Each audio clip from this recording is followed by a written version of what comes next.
Yajna puja is to enliven the house. The space in the house should become alive. And it is now been found it also kills certain types of bacteria in the air and also on the surfaces. This is a very important part of, warding off infections and things like that.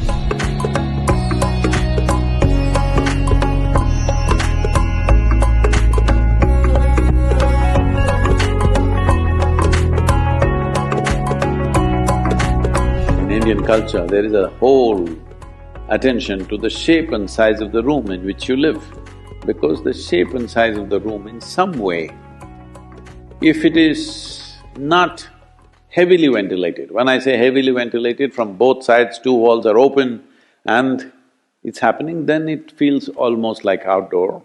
That's different. Most homes are not made this way.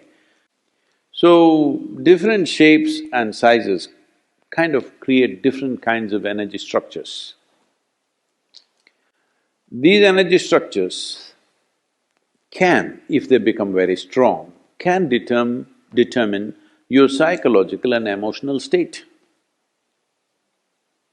which either can be conducive or can become an impediment in who you want to be.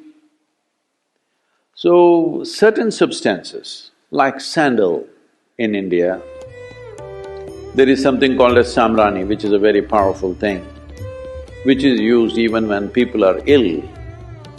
First thing they do is this, and it is now been found it also kills certain types of bacteria in the air and also on the surfaces. So especially if there is a sick person in the house, samrani everywhere. This has a powerful impact on the atmosphere. It is not necessarily a fragrance, it is a different kind of thing, that it clarifies the air, it just makes the atmosphere feel more lively.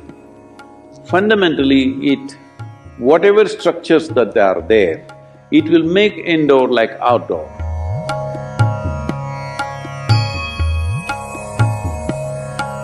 Just mild samrani in the house will make it feel like, though you're indoors, the feeling is of outdoors because it's an unstructured space. Especially if death happens in the family, samrani is burnt for up to 11 to 12 days because they want to clear that air completely.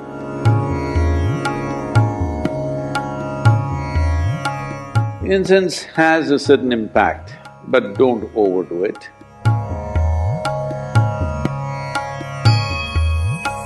One can use it in a sensible manner, but these days incense is being made with chemical stuff. Best you don't burn those things. It's very, very important before you have enough chemical thing happening on the street, in the industry, in the factory floor that you may be working, wherever there's enough chemicals floating around. At least within your house, do not burn chemically made incense, because I think that is almost 70% or 80% of what's available in the market today is chemical. You must take it out before you burn it. It's very, very important because within the closed enclosures, if you burn chemicals, well, the negative impact of that is very, very big. So it must be natural resin or certain other oils, essential oils and things which can make a difference. A mild difference, if you need that kind of a difference, it helps definitely.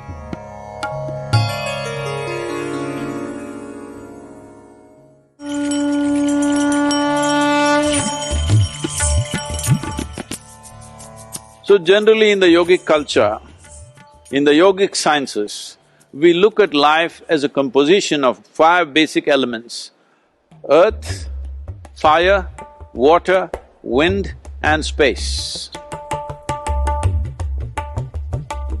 In this, fire is a very important aspect of making this life.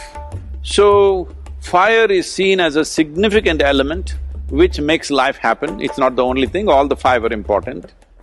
But when it comes to warding off things, fire is always very important.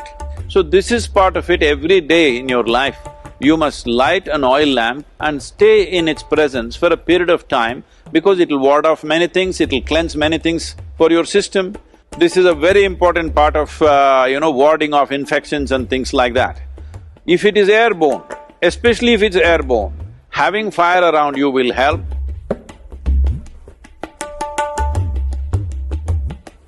There must be some kind of a lamp burning around you somewhere close by. This will do wonders to you. Please experiment and see. If you sleep, if you can find a safe place in your room where a small oil lamp is burning, you will see it'll make a lot of difference for you. Just being in the presence of that fire makes a big difference. The science of yoga clearly establishes this, and we know this by our experience. By having a small piece of fire in the form of a lamp burning around you, you will see, especially when you're physically not well, it is very, very important to have that.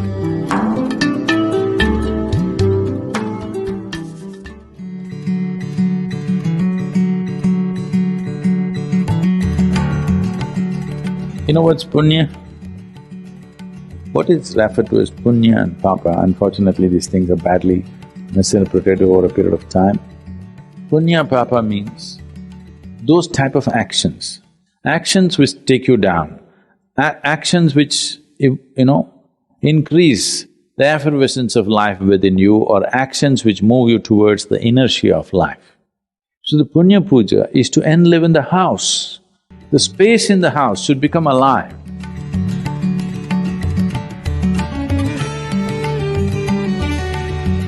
If you have lived in such a way in your home that every moment you're on with love and light within you, then no punya puja would be needed. But today you have built homes which are so large, it's very difficult to make them alive just by living. If you just had a one-room house and you lived in great sense of love and joy, you can easily keep it very alive. But today your house has 10, 15 enclosures. It's very difficult for any human being to keep it alive.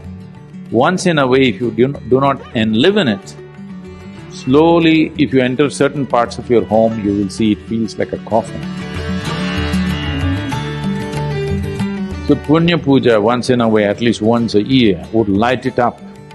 That is, you have the space around you alive and it supports you. So punya puja is a way of consecrating your home, entire home, every part of it, so that there is some sense of aliveness and energy.